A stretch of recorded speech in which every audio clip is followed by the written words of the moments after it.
রাজাকারের বাচ্চারাও নাতিপুতি হলো মেধাবী, তাই না?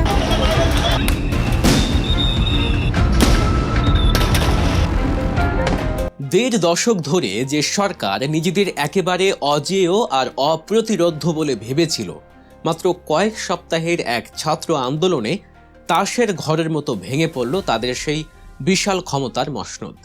যে সরকার একের পর এক বিরোধী দলের আন্দোলন নিমিষেই গুঁড়িয়ে দিয়েছে, রাষ্ট্রযন্ত্রকে ব্যবহার করেছে নিজেদের খেয়াল খুশি মতো, সেই শক্তিশালী সরকার কিভাবে এত দ্রুত হার মানল? অনেকেই ভাবেন 5ই আগস্ট বুঝি শেখ হাসিনার সরকারের পতন হয়েছে, কিন্তু সত্যিটা হলো কোনো সরকারের পতন কখনো একদিনে হয় না। 5ই আগস্ট রাজপথে মানুষ কেবল উল্লাস করেছে, সেদিন আসলে কেবল দরজাটা ভেঙে পড়েছিল, কিন্তু সেই ক্ষমতার দেয়ালে ফাটল ধরেছিল আরও অনেক আগেই। আজ আমরা বিশ্লেষণ করব ঠিক কি এমন ঘটেছিল যার কারণে 15 বছরের এক লৌহ কঠিন শাসন ব্যবস্থা চোখের পলকে ধূলিসাৎ হয়ে গেল। 2024 সালে জুলাই মাসের দিকে একটু ফিরে তাকানো যাক। এই আন্দোলন শুরু হয়েছিল সরকারি চাকুরিতে কোটা সংস্কারের মতো অত্যন্ত সাধারণ এবং পরিচিত একটি দাবি নিয়ে। এই দাবি বাংলাদেশে নতুন কিছু নয়। 2018 সালেও এমন আন্দোলন হয়েছিল এবং তখনও সরকার নিজেদের রাজনৈতিক কৌশল, দমন পীড়ন এবং প্রতিশ্রুতি দিয়ে পরিস্থিতি নিয়ন্ত্রণে এনেছিল। তাহলে এবার কি এমন ঘটল যে কোটা সংস্কারের মতো একটি দাবি পুরো রাষ্ট্র ব্যবস্থা পরিবর্তনের এক ভয়ঙ্কর সুনামিতে রূপ নিল? কিভাবে একজন বিশ্ববিদ্যালয়ের ছাত্র, একজন রিক্সা চালক, একজন গার্মেন্টস শ্রমিক আর একজন ফুটপাতের হকার, একেবারে ভিন্ন ভিন্ন পেশায় 4 জন মানুষ হঠাৎ করে একই স্লোগানে কণ্ঠ মেলালো? ইতিহাস সাক্ষী দেয়, কোনো বড় সাম্রাজ্য বা শক্তিশালী সরকার কেবল একটি মাত্র ভুলে কখনো ভেঙে পড়ে না। পতনের আগে দীর্ঘ সময় ধরে সেই ক্ষমতার ভিত্তিমূলে জমতে থাকে মানুষের ক্ষোভ, বঞ্চনা, বৈষম্য, অবিশ্বাস আর শাসকদের আকাশ ছোঁয়া অহংকার। 5ই আগস্টের এই গণ অভ্যুত্থানকে বুঝতে হলে আমাদের ফিরে যেতে হবে সেই পুরনো কাঠামোর ভেতরে, যেখানে বছরের পর বছর ধরে একটি রাষ্ট্রযন্ত্র নিজেদের এতটাই শক্তিশালী ভেবেছিল যে তারা সাধারণ মানুষের নীরবতাকে সমর্থন বলে ভুল করেছিল। আর এই একটি ভুলের চরম মূল্যই তাদের শেষ পর্যন্ত চোঁকাতে হয়েছে। এই পতনের বীজ আসলে বোনা হয়েছিল অনেক আগে। ইতিহাসবিদরা অনেক সময় শাসকদের এমন পতনকে মূর্খতার অভিযাত্রা বা অতিরিক্ত আত্মবিশ্বাসের শাস্তি বলে আখ্যায়িত করেন। শেখ হাসিনার সরকার বারবার আন্দোলন দমন করতে করতে নিজেদের এমন এক জায়গায় নিয়ে গিয়েছিল যেখানে তারা বিশ্বাস করতে শুরু করেছিল যে তাদের আর কেউ হারাতে পারবে না। তারা ভেবেছিল তারা অ্যান্টি ফ্র্যাজাইল বা আঘাত খেয়ে আরও শক্তিশালী হয়ে ওঠা এক সত্য। কিন্তু বাস্তবতা হলো, যখন একটি রাষ্ট্র বারবার দমন পীড়নের মাধ্যমে টিকে থাকার চেষ্টা করে, তখন তার আত্মবিশ্বাসী একসময় তার সবচেয়ে বড় দুর্বলতায় পরিণত হয়। কোটা আন্দোলন যখন শুরু হয় তখন অনেকেই এটিকে কেবল মধ্যবিত্ত শিক্ষিত তরুণদের চাকরির আন্দোলন হিসেবে দেখেছিল, কিন্তু খুব দ্রুতই এই দৃশ্যপট বদলে যায়। এই আন্দোলনে এমন এক শ্রেণী যোগ দেয় যাদের বলা হয় প্রিকারিয়েট বা অনিশ্চিত শ্রমজীবী মানুষ।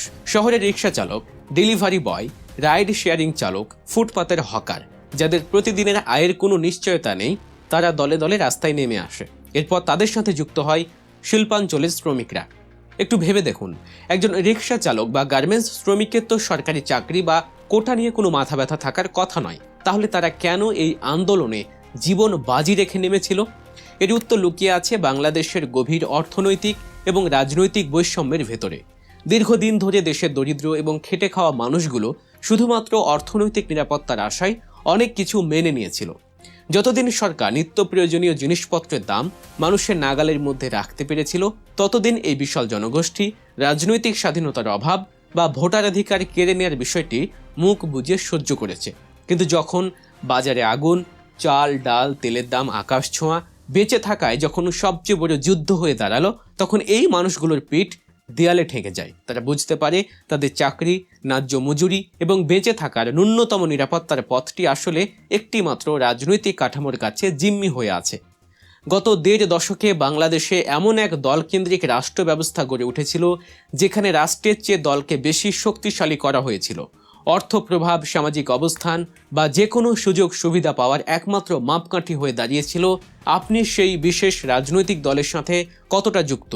এই বৈষম্য সাধারণ মানুষের মনে তুষের আগুনের মতো ক্ষোভ জমাচ্ছিল। 2014 সালের পর থেকে বাংলাদেশের রাজনৈতিক পরিসর ক্রমেই সংকুচিত হতে থাকে। মানুষের ভোটে দেওয়ার অধিকার, মত প্রকাশের অধিকার, এমনকি বিরোধী রাজনীতি করার অধিকারও কেড়ে নেওয়া হয়। পুরো দেশে নজরদারি আর সহিংসতার এমন এক ভয়াল পরিবেশ তৈরি করা হয়েছিল যে কেউ প্রতিবাদ করার সাহস পেত না। কিন্তু জুলাই মাসে যখন কোটা আন্দোলনরত সাধারণ শিক্ষার্থীদের উপর চরম দমনপীড়ন শুরু হলো, আগুনের উপর যেন পেট্রোল ঢেলে দেয়া হলো। শিক্ষার্থীরা মাঠ ছাড়ল না। তাদের সবচেয়ে বড় শক্তি ছিল তাদের বিপুল সংখ্যা এবং সারা দেশের সরকারি বেসরকারি বিশ্ববিদ্যালয়গুলোর বিশাল নেটওয়ার্ক। গত কয়েক দশকে বেসরকারি বিশ্ববিদ্যালয়গুলোর যে বিস্তার ঘটেছে, সেখান থেকে এমন এক তরুণ সমাজ তৈরি হয়েছিল যারা খুব দ্রুত নিজেদের সংগঠিত করতে পেরেছিল। তারা দলীয় রাজনীতির বাইরে গিয়ে এক নতুন প্রজন্মের জন্ম দিয়েছিল, যারা এই স্বৈরতান্ত্রিক ব্যবস্থার বিরুদ্ধে বুক চিতিয়ে দাঁড়িয়ে যায়। শিক্ষার্থীদের এই অদম্য সাহস দেখে শহরের শ্রমজীবী মানুষও আর ঘরে বসে থাকতে পারেনি। যে রিকশা চালক, যে হকার প্রতিদিন রাস্তায় রাষ্ট্রের পুলিশের বা নেতাদের চাঁদাবাজির শিকার হয়, তারা শিক্ষার্থীদের মাঝে নিজেদের মুক্তির পথ দেখতে পায়। তারা বুঝতে পারে এই আন্দোলন শুধু আর চাকরির কোটা সংস্কারের আন্দোলন নেই, এটি হয়ে উঠেছে একটি বৈষম্যহীন সমাজ গড়ার আন্দোলন। ছাত্র, শ্রমজীবী মানুষ এবং শিল্প শ্রমিক, এই তিন ভিন্ন শ্রেণীর মানুষ যখন এক মোহনায় এসে মিলল, তখন তাদের শক্তি হয়ে উঠল অকল্পনীয়।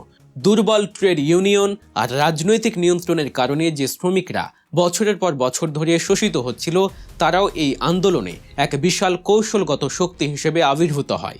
এই তিনটি গোষ্ঠী এর আগেও নিজেদের মতো করে আলাদা আলাদা আন্দোলন করেছিল জীবিকার তাগিদে, কিন্তু এবারই প্রথম তারা সবাই মিলে রাষ্ট্র কাঠামো পরিবর্তনের এক চূড়ান্ত লড়াইয়ে অবতীর্ণ হয়।